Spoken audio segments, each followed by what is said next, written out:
Alright, so this is a 2007 Mazda Cx-7 doing the thermostat. Haven't been able to see anywhere on YouTube on how to replace this thing or where it's at or anything like that. So I thought I'd put my stuff on there, or put this video on there. I'm definitely a do it at home kind of person. Got a decent selection of tools, I guess. You might need them. I don't know, some people say it goes off the main hose that goes down to the ECT sensor, which I have changed because the light's on. Didn't fix it. So I saw somewhere else that, you know, might be the thermostat. I'm not a professional or nothing, but I don't got a scanner or anything like that. But took off the power steering pump. So you gotta take the belt off.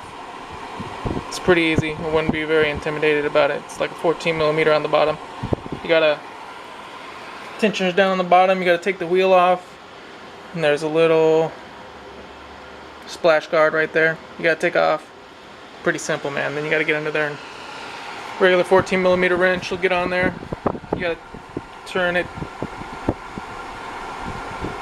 counterclockwise. But so there it was right there. I couldn't get into it. I couldn't take the hoses off without the power steering pump being gone. I tried a couple different pair of pliers and stuff to get the hoses off, but I think it would have been just a lot easier to take it off. It's really not that big of a deal. So hopefully I'm going to put that in and trying to get this light to go away. But I hope that helps later. Alright, so there it is back on. Those are 8mm bolts. There's 3, not 2. There's a bottom one behind that or on the bottom right hand side. Man, I really recommend like using 1/4" drive.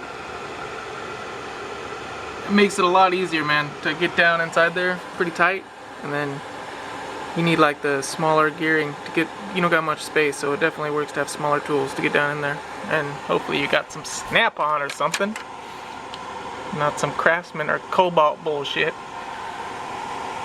because the gears are much finer and more quality tools, if you don't know.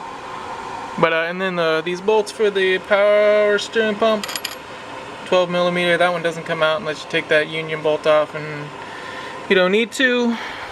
The bottom one, it looks like there's 4, but the bottom right one is just like got a locating pin on it, so you know it's not a bolt.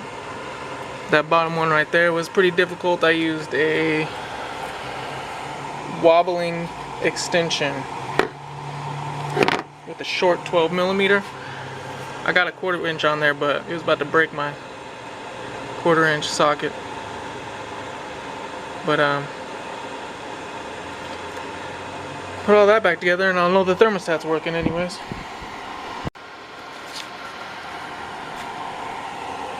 Alright, so water pump, or steering pump on, thermostat in, pinchy belt on.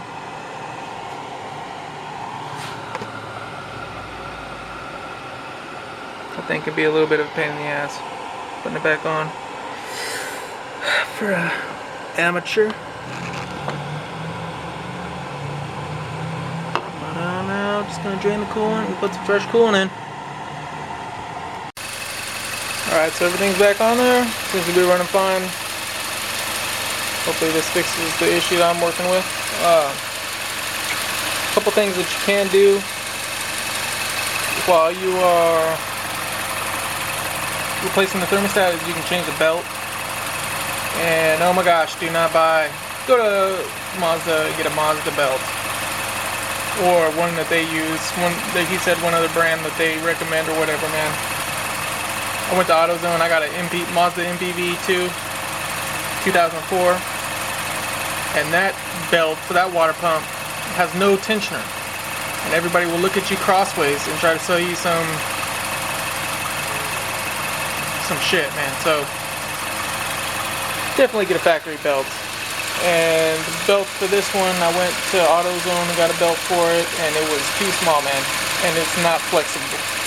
And the factory one is way more workable to get onto the wheel when you're trying to slip it on. The last little wheel, it's a little bit awkward. So it is definitely worth the extra money to get the right belt. Make sure you're getting the right belt. I don't know what it is, the mix up between Ford and Mazda or what it is, but belts haven't been the easiest thing to fix for me so far. But once you get the right parts, it's a snap. But there you go. Hope it helps.